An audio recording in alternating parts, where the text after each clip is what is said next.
Hello friends, welcome to RK Meesha kitchen. என் சேனலை subscribe பண்ண எல்லா ஃப்ரெண்ட்ஸ்க்கும் ரொம்ப தேங்க்ஸ். நம்ம சென்னா மசாலா பார்க்கலாம். சாட் ஐட்டம் 8 மணி நேரம் சென்னாவை ஊற வச்சு எடுத்து வச்சுருக்கேன் ஃப்ரெண்ட்ஸ். அதை ஒரு பவுலுக்கு மாற்றிக்கலாம். கொஞ்சம் தேவையான அளவு உப்பு, கொஞ்சம் மஞ்சத்தூள் சேர்த்து நம்ம ஒரு 3 விசில் வச்சு எடுத்துக்கலாம்.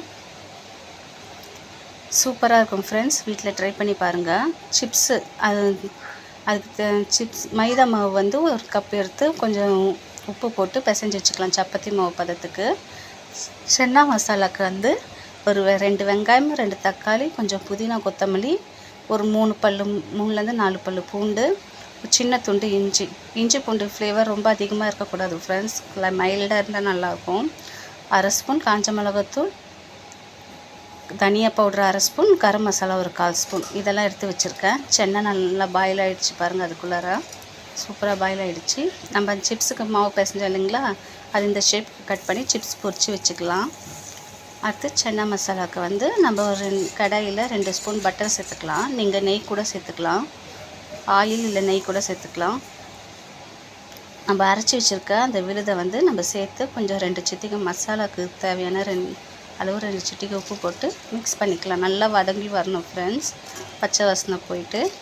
அதுக்கப்புறம் நம்ம பாயில் பண்ணி வச்சுருக்க சென்னாவை அந்த தண்ணியோடவே சேர்த்துக்கலாம்.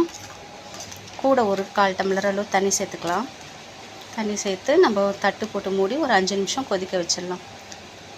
கொதித்து வந்ததும் ஒரு 1/2 ஸ்பூன், ஒரு சின்ன துண்டளவு வெல்லம், 1 ஸ்பூன் கார்ன்ஃப்ளவர் மாவு தண்ணியில் கரைச்சி வச்சுருக்கேன், அதையும் சேர்த்து நம்ம மிக்ஸ் பண்ணிக்கலாம். மிக்ஸ் பண்ணி நல்லா இந்த பதத்துக்கு வந்துடும் ஃப்ரெண்ட்ஸ். சூப்பர் டேஸ்ட்டாக இருக்கும்.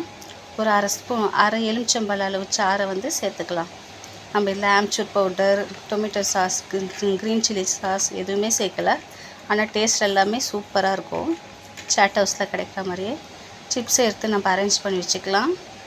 இந்த செஞ்சு வச்சுருக்க சென்னா மசாலா எடுத்து மேலே சர்வ் பண்ணிக்கலாம். ஒரு ஆனியன் கட் பண்ணி வச்சுருக்கேன், கொஞ்சம் புதினா, கொஞ்சம் கொத்தமல்லி கட் பண்ணி வச்சுருக்கேன், அதையும் சேர்த்து மேலே கார்னிஷிங்க்கு நம்ம சேர்த்துக்கலாம். கொஞ்சம் சிப்ஸும் உடச்சி போட்டுக்கலாம் ஃப்ரெண்ட்ஸ். சூப்பராக இருக்கும், ட்ரை பண்ணி பாருங்கள். நம்ம இந்த மாதிரி ஃப்ரீயாக இருக்க டைமில் தான் குழந்தைங்களுக்கு இதெல்லாம் பழக்கப்படுத்த முடியும். என் சேனல் பிடிச்சிருந்தால் லைக் பண்ணுங்கள், ஷேர் பண்ணுங்கள், சப்ஸ்கிரைப் பண்ணுங்கள். தேங்க்யூ.